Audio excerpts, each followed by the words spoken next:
Hello, Doctors. Welcome back to my super educational forum where I just yap.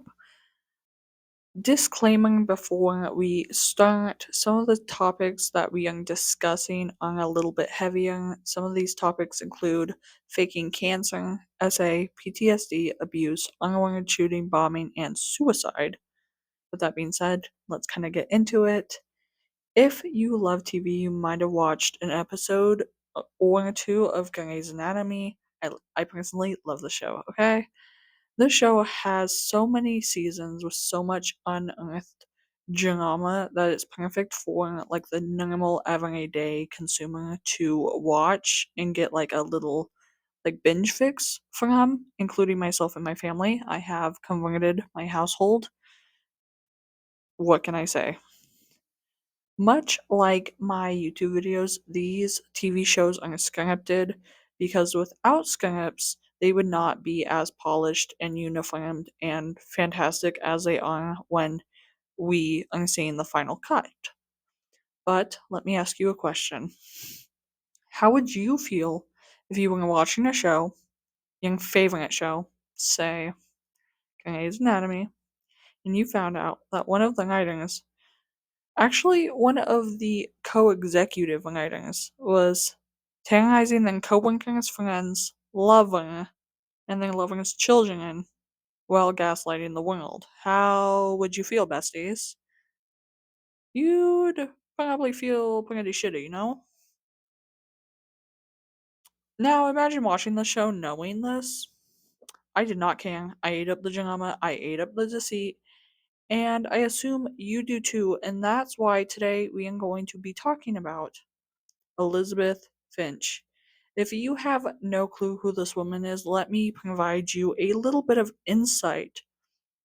This is Elizabeth Finch, or Finchy, as we will be referring to her as the rest of this video. She has worked on shows like True Blood, Vampire Diaries, and most notably Grey's Anatomy. Now, you're probably asking why I'm telling you about Finchy. Let me explain.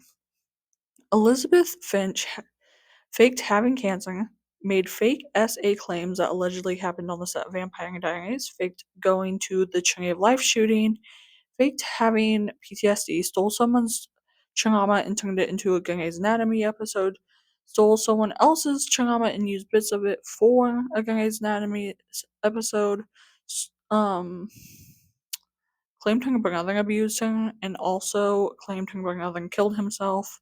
He did not. So on and so forth. You're probably thinking there's probably not much more than that, but when it rains, it pours, okay? You see, the lies she was telling were actively affecting and ruining people's lives around her, okay? Take, for instance, the woman she stole the story from and turned it into a Grey's Anatomy episode. That lady was conceived out of grape, which the victim is singled on the screen, and Finch, also singled on the screen, stole her trauma and turned it into a Grey's Anatomy episode, and then was able to star in the same episode because she pitched the idea of this plot for one of the characters, which is crazy.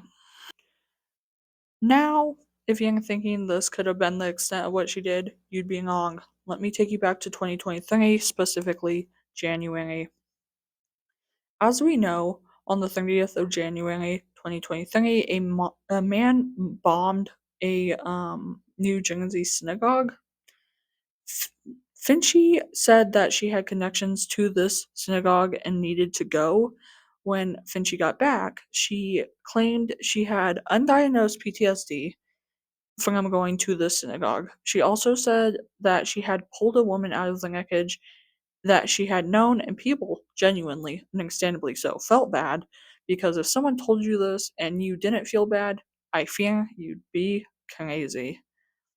I would also like to mention that Finchy's passion character was Joe Wilson, and if you watch Grey's Anatomy, you know that Joe Wilson has had quite the backstory divas. So when Finchy went to inpatient therapy for her PTSD, so did Joe Wilson. It was When Finchie was in this inpatient therapy, she met a woman who also had PTSD. This woman had an abusive husband who was actively terrorizing her and the parents' 5 kids. The psychological trauma was so bad that this woman ended up with severe PTSD. Finchie and this woman became fast friends in this inpatient therapy, and this lady genuinely trusted Finchie. And this woman in question is Jennifer Byron. Finchie ends up marrying Jennifer and exposed to Jennifer's children, but we're going to get into that in a second. Now, Finchie seems to have many stories, okay? She spoke up against SA, had cancer, lost a friend in the Tree of Life shooting, had PTSD, She has stories. She has stories. People who weren't with Finchie would often say they've been finched because no matter how bad young story was, Finchie's was way worse. Okay? Now, mind you, Jennifer had a story of her own, and it was genuinely fucking terrible, besties. You see, Jennifer's husband was crazy abusive and homicidal to her and their 5 children. She endured so much trauma she had to go to the inpatient trauma therapy when she met Finchie. After Jennifer got out of this inpatient care therapy, she had to hide out at a safe house because her ex-husband was actively trying to find her so he could kill her. Yeah. At some point, he was even outside her safe house, and this is all happening while Jennifer is actively trying to prove to the state she is mentally stable enough to regain custody of her 5 kids. Yeah. While all of this is happening in Jennifer's life, Finchie's cancer is in remission, and she invites Jennifer out to California. At this point, Jennifer is really falling for Finchie and feels safe with her. And at this point, in my life, I could assume that Jennifer would come to regret that choice immensely. You see, it's during this little trip to California that these two admitted they had feelings for each other, and then these two ended up actually sharing a beautiful connection given the circumstance, and then got married.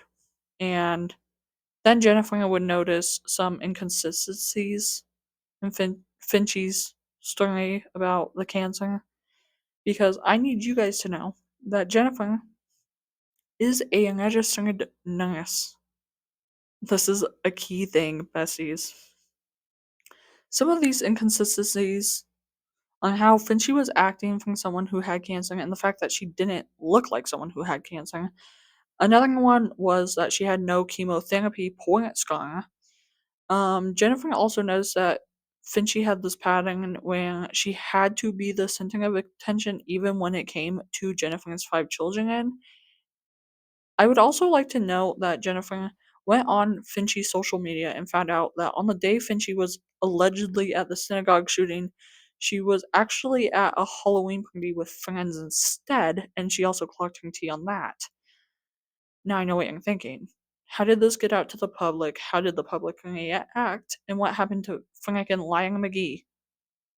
I have answers. First off, Jennifer confronted Finchie and said that when she had confronted Finchie, the night and again tried to lie her way out of it, saying that she once had cancer. She doesn't have it now, but she once had cancer. Then she finally admitted to being untruthful, confessing with no emotions and no fear. She also said that Finch admitted she wasn't at the synagogue shooting when Byron Jennifer confronted her with stone cold evidence, okay? Jennifer also said that the weight of the situation started hitting and she was angry. She fell in love with a woman from a mental hospital, let her into her home, and then let her around her 5 kids, which, understandably so, Diva. Yeah, I get that. Jennifer also emailed Shonda Rhimes, who is the creator of Grey's Anatomy, informing her of Finchie's deception after being placed on administrative leave. Yeah, they didn't even fire her. They placed her on leave, which is crazy to me. Finchie ended up resigning from the series in 2022. After that, Finchie went to like lie on his rehab and came out later with a half-assed apology, but like very little people actually accepted this.